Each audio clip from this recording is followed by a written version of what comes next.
but when you don't have any understanding of a person's house being a sacred place that doesn't need to be violated, it's no wonder why they're okay glad-handing this kind of thing. But the whole point is this, is that when people are emotional, they don't think clearly. When emotions are high, communication is low. And this is what we're seeing on the gun control issue. And I'm going to try to prove it to you with, I guess I would call the most 5 common arguments when it comes to gun control. So what I would like to do is I want to give you some of the arguments that we're hearing from the left about gun control, and then I want to try to apply some logic to those things. You won't agree with me with all of these things, but hopefully from it you will at least go with the understanding that we should have a very clear and devoid of emotions as much as possible, understanding of what gun control looks like in a way that would be helpful and beneficial to keep things like what happened at Robb Elementary School from happening in the future.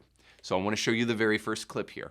And the very first one comes from our man, Matthew McConaughey. And he doesn't think things are all right, and they aren't in Uvalde, Texas. But I want you to hear from him because he kind of represents the liberal side of things. Now, he's a very, I would say, common sense liberal, but definitely a liberal. So here is his offering as far as what gun control would look like to keep Uvalde, Texas from happening in the future. You laid out 4 basic things. Right. One of them is raising the age. 18 to 21. For AR-15s. Yes, sir. And the like. Yes, sir. And here's the op-ed. What else in there?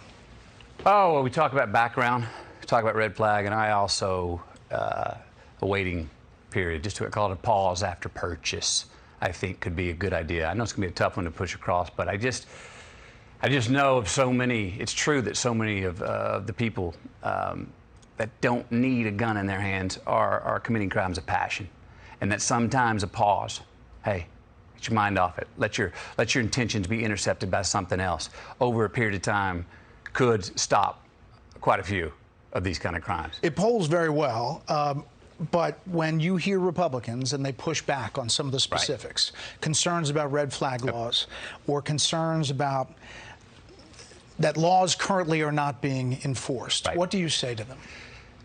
It's a great point, because look, to start with, let's go back to where the right and where the Republicans, what they're staunch on is, hey, mental health, we got a problem with the people, not the tool, okay? We're hearing that. We're in values, family values, parenting, well, all these different things that we got to restore those. School safety. School safety.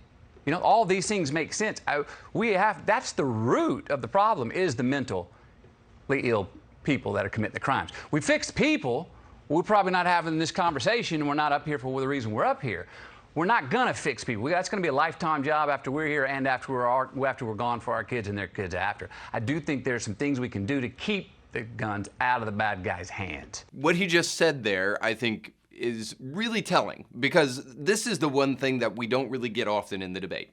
We get somebody consenting to the reality of the opposition's argument. And so he said right there, essentially, that the right really has the right answer at the end of the day. This is not about machine, this is about man.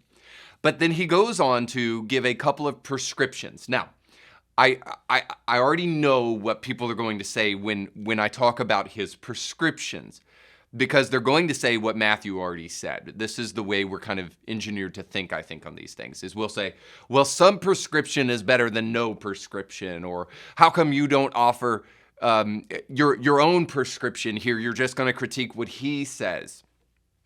Because I actually happen to think that if you don't create resolutions to the problem you're seeking to fix, then you're actually not doing anything. And this is my argument here, is that none of the prescriptions that McConaughey mentions in his televised appearances actually would have stopped Uvalde from happening. So let's deal specifically just with the big one, right? So the big one is, let's raise the age for owning an AR or a gun like that. Let's make it 21 and not 18, and even kind of throw in the mix there, let's keep people cool so that they don't have to, do a crime of passion or anything like that. Let's let them wait a little bit before they can own a gun. Well, ultimately, all that would have done in this situation is forced this individual to move to a handgun. If you remember, the police didn't go into the school until 40 minutes after they arrived on the scene. So all that means is this guy killed 21 people and shot more, and he would have just had to reload once instead of not reloading at all. We can assume. We don't know how many times he reloaded. At least I haven't heard that number. But ultimately, all he would have had to do is just change one magazine. And that's assuming, too, that the magazine that the gunman was using was a high-capacity magazine. Now, whether or not it was is not important. What's important is just this, is that the solution that McConaughey is offering is just a solution geared toward making killing people slower. Right? So if we're not willing to have the conversation of taking all guns away from people and totally abolishing the Second Amendment, then what are we truly wishing to solve by raising the age limit to 21 rather than 18? This guy could have done it when he was 21 and then there would have been no difference whatsoever. You say, well, we need to do something. Of course, yes. We need to do something, right? We need to have conversations about these things, and we need to not let the perfect be the enemy of the good. But my question is are these really good solutions? Solutions that don't actually keep shootings from taking place like what took place in Uvalde are not helpful whatsoever. You can catch brand new episodes of Indie Thinker with Reed Huberman every Monday and weekly bonus episodes to keep you thinking throughout the week. But you have to subscribe and click the bell to be notified when new episodes drop. If you enjoy this content, make sure to like this video and share it with friends.